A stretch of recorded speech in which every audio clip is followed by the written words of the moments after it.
Hello, my name is Andrew Meixner, and this is Crafty Polymer Projects. What is it about dragons that fascinates so many of us, depicted as both bloodthirsty, cruel, evil beasts, and as beautiful, graceful, noble creatures?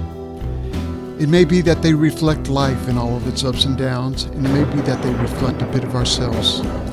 In any case, they're a challenge for me to sculpt, and always good for a few ups and downs.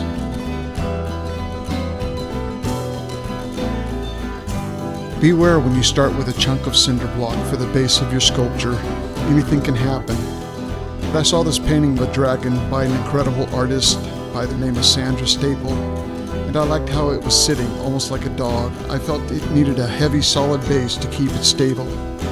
I drill a hole and glue in the steel rod. I get these from one of those steel shelves they put in closets. They're super strong but hard to bend, so I scab on some armature wire for the neck and arms and bulk it out with some aluminum foil. Then I wrap it all up with some 26 gauge wire.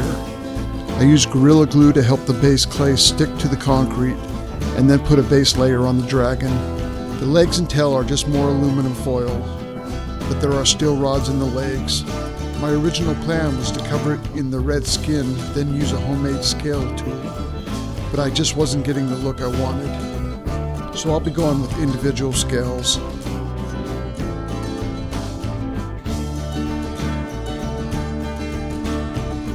Next, I went ahead with the breastplates so that the scales would cover the outer edges.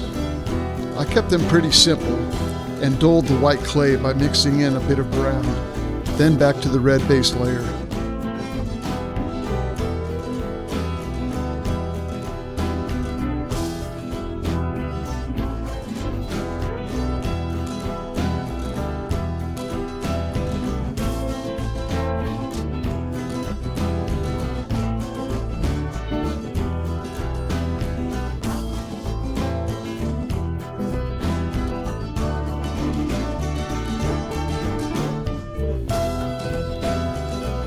As I was testing to see how the wings were going to fit, I thought to myself, with all this red and white, this guy was starting to look like Santa Claus.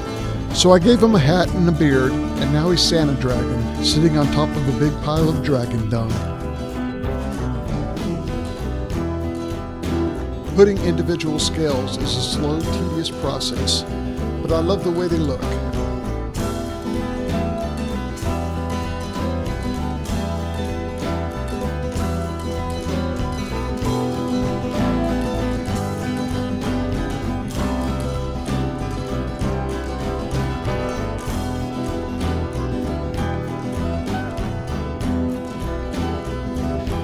Put a layer of the sculpted granite clay on the base.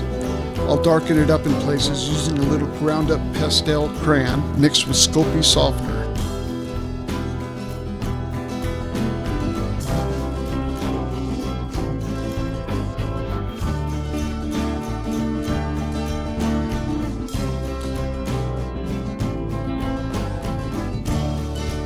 I get his feet and paws in place, and then the claws, then back to the scales. I try to keep the scales in proportion to the area I'm working on. I also try to work from the inner areas out. That way I don't mess up any scales while trying to get it into those tight spots. I was also concerned that by adding that second red layer, it would make him look too bulky. The legs are a little big, but it all seemed to work out all right. When I first started working with polymer clay back in 2002, I wanted to make a dragon.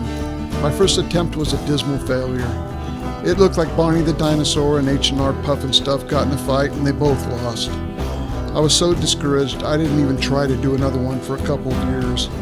But during that time, our son Adam would show me some of the things people were doing on his computer, and it was incredible. It was probably the biggest factor that kept me trying new things. Nowadays, if you check out dragons on the internet, it will blow your mind. These painters and sculptors are so awesome that you can't help but be inspired. It was probably around 2005 that I tried sculpting another dragon. I based it on a picture I found on the internet, and I was thrilled how well it turned out. I came across a couple of pre-made window boxes and immediately used one for this dragon, which made me love it even more. So over the next couple of years, I did a few more of my own design and learned how to build my own window boxes.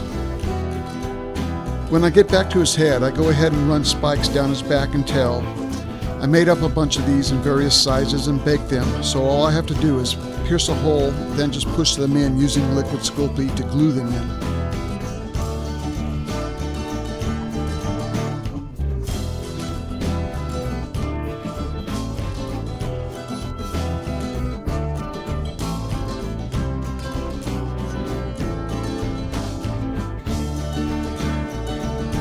Then I add a little detail to his head. I kept it pretty simple. I wanted him looking cold and mean from the front, but smiling when you looked at him from the side, keeping with the good and evil theme.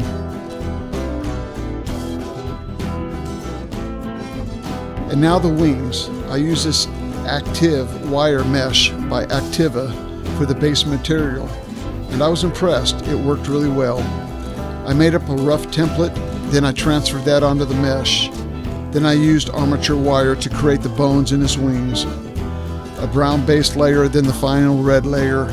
During that time, I gave the body a little half bake, about 20 minutes at 275. I got the wings smoothed out and shaped about as well as I could. They'll be supported by the arms and resting on his knees. I get them in place and sculpt in the upper arms. A little trimming on the armature wire ends, then bake it 30 minutes at 275. I covered it in a Sculpting matte finish, and voila, we've got a dragon. But we're not done. He'll need a display case to keep him safe. I don't know if you have looked at display case prices, but and trying to find one that fits your project, good luck. That's why I started making them myself. They're a little rough around the edges, but I think they really add to the piece. First, I'll need the base. These can be bought or made depending on what's available. Then I figure the dimensions I need for my glass. True Value Hardware will sell and cut glass for a great price. I've used them for all my display cases. I'll need some 3/4 inch flat molding and some 3/8 square wood strips, which I spray paint black. I start by gluing the 3/8 square strips into the corners, then gluing the corners together. Then frame the sides with the flat molding, making sure to keep the glue hidden behind the 3/8 square strips.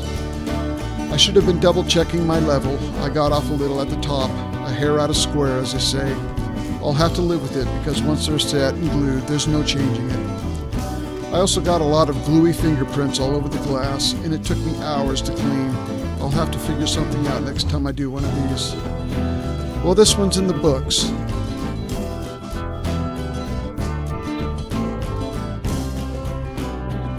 It took us a little longer to get this one out, but I struggled a bit, and we also took a little family vacation to Appling, Georgia to see the Champions Cup Disc Golf Tournament. It was a blast, but it's good to be home and to finish this video up. We'll be changing things up next time with a new twist on polymer featuring my talented son Adam. Give it a watch, and if you enjoyed this video, give us a like and subscribe. Bye now.